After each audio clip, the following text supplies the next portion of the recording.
कहानी वहीं ख़त्म हुई थी जब मून चैन के डैड की तबीयत ख़राब हो गई थी। अब आगे की कहानी पे नज़र डालते हैं। यांगशी मून चैन को कुछ नहीं बताती। वो मिस्टर चैन के पास जाके उन्हें समझाने लगती है कि अंकल प्लीज़ आप अपने बेटे को सब कुछ बता दें ताकि बाद में उसे कोई पछतावा ना हो। अगर आपको अचानक से कुछ हो गया तो मून चैन फिर संभल नहीं पाएगा। बेहतर यही है कि आप उसे सब कुछ बता दें। डैड कहने लगते हैं कि तुम सही बोल रही हो, मुझे उसे सब कुछ बताना चाहिए। उसी रात जब मून चैन अपने डैड से मिलने हॉस्पिटल आता है तो डैड उसे सब कुछ बता देते हैं और कहने लगते हैं कि बेटा मेरी कंडीशन काफ़ी सीरियस है, मुझे हॉस्पिटल में रहना पड़ेगा, मेरे पास ज़्यादा टाइम नहीं है। मून चैन अपने डैड से कहता है कि पापा आप किडनी ट्रांसप्लांट क्यों नहीं करवा रहे? मेरे पास 2 गुर्दे हैं, मैं एक आपको दे दूंगा, ज़रूरत पड़ी तो दोनों के दोनों ही आपको दे दूंगा। मैं बस ये चाहता हूँ कि आपको कुछ ना हो।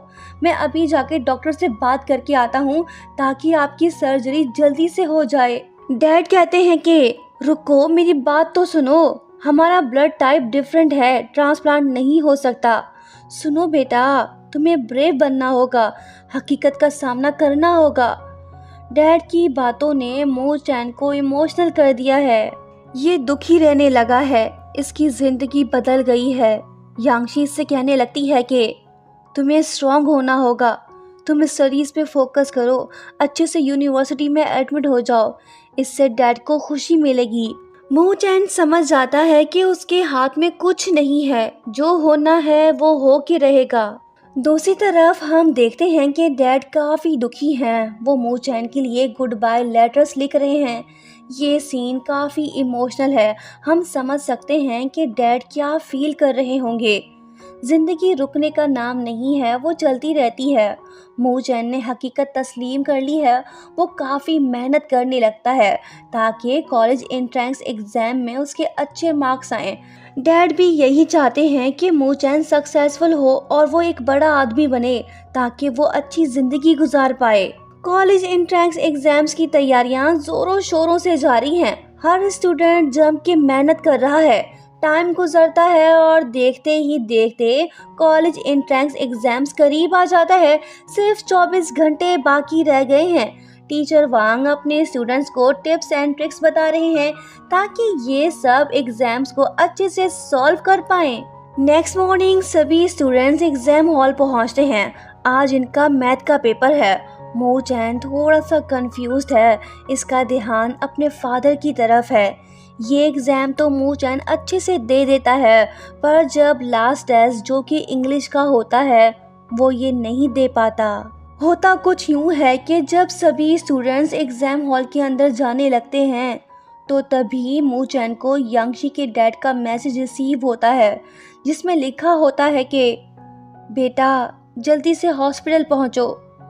फिर क्या मून चैन सब कुछ छोड़ के हॉस्पिटल की तरफ भागने लगता है। जिस डैड ने इसे पाला पोसा बड़ा किया, माँ का प्यार भी दिया, गरीब हो के भी इसकी हर ख्वाहिश पूरी की, वो अब इस दुनिया में नहीं रहे। ये एक दर्दनाक पल है, इसे डिस्क्राइब नहीं किया जा सकता।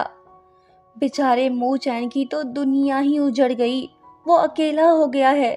डैड इसे हमेशा के लिए छोड़ के चले गए हैं। मून चैन डिप्रेस रहने लगा है, ये किसी से बात भी नहीं कर रहा। यांगशी इससे मिलने आती है पर ये दरवाज़ा नहीं खोलता।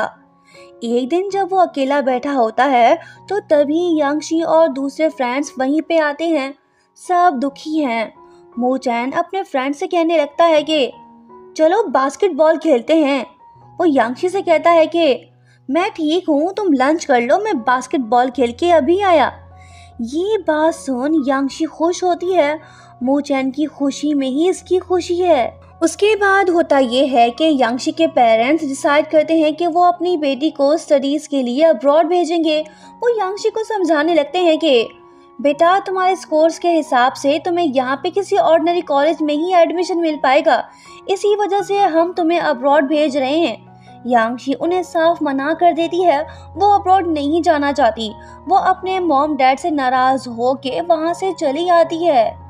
फिर ये लड़की मून चैन के पास जाके उससे कहने लगती है कि मेरे पेरेंट्स मुझे अब्रॉड भेजना चाहते हैं, पर मैंने उन्हें मना कर दिया है। मैं तुमसे जुदा नहीं हो सकती, तुम्हारे साथ ही रहना चाहती हूँ। तुम दुखी मत हो, मैं नहीं जा रही। वो जवाब देता है कि ये बात मुझे पता है, क्या ये अच्छा नहीं होगा कि हम दोनों अब्रॉड में जाके साथ पढ़ें? ये बात सुन यांगशी खुश होती है और कहने लगती है कि अगर तुम चल रहे हो तो मैं भी जाने को तैयार हूँ। मेरे लिए इससे ज़्यादा खुशी की बात और क्या होगी कि तुम मेरे साथ होगे। मूचेन खामोश है, इसके दिमाग में तो कुछ और चल रहा है। क्या ये यांगशी के साथ चला जाएगा या फिर यहीं पे रुकेगा? देखते हैं आगे क्या होता है। काफ़ी सोचने के बाद मूचेन डिसाइड करता है कि वो अब्रॉड नहीं जाएगा। फ्रेंड उससे कहता है कि तुम अपनी मॉम के पास क्यों नहीं चले जाते? वो जवाब देता है कि नहीं, मैं यहीं पे रहूंगा, कहीं नहीं जाऊंगा। नेक्स्ट सीन में हम देखते हैं कि यांगशी तो बड़ी एक्साइटेड है। ये लड़की तो अपना सामान पैक करने में लगी हुई है।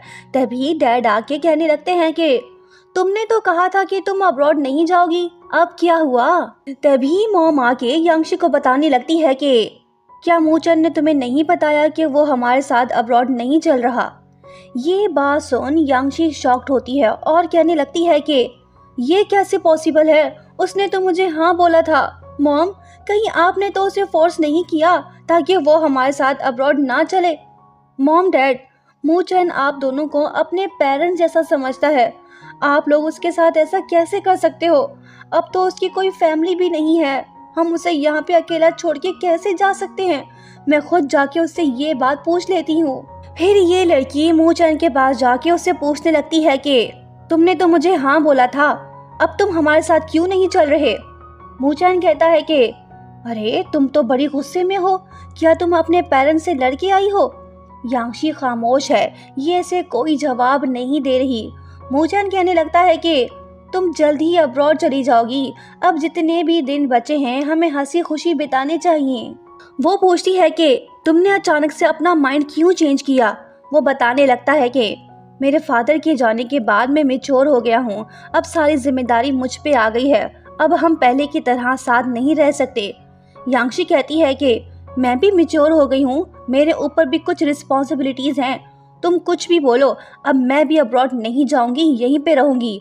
वो कहता है कि अच्छा बाबा ठीक है, ये मूवी टिकट है, कल फिर चलते हैं मूवी देखने, मैं तुम्हारा वेट करूंगा, जरूर आना, गुड बाय। नेक्स्ट डे यांगशी तैयार होके सिनेमा हॉल पहुंचती है। यांगशी को लग रहा है कि आज मूचैन इसे अपने दिल की बात बताने वाला है। कुछ देर बाद मूचैन भी वहाँ पे आ जाता है। यांगशी कहने लगती है कि चलो मूवी देखते हैं। तभी वहाँ पे वांगशु आ जाती है। मूचैन यांगशी को बताने लगता है कि ये लड़की काफी टाइम से मेरे साथ मूवी देखना चाहती थी, चलो हम तीनों साथ में मूवी देखते हैं। और बेचारी यांगशी का दिल टूट सा गया है। वो कहने लगती है कि तुम दोनों ही जाके मूवी देख लो, मैं वापस जा रही हूँ। ये बात बोल के वो चली जाती है। मूचैन ने ये सब जानबूझ के किया है ताकि यांगशी उसे भूल जाए।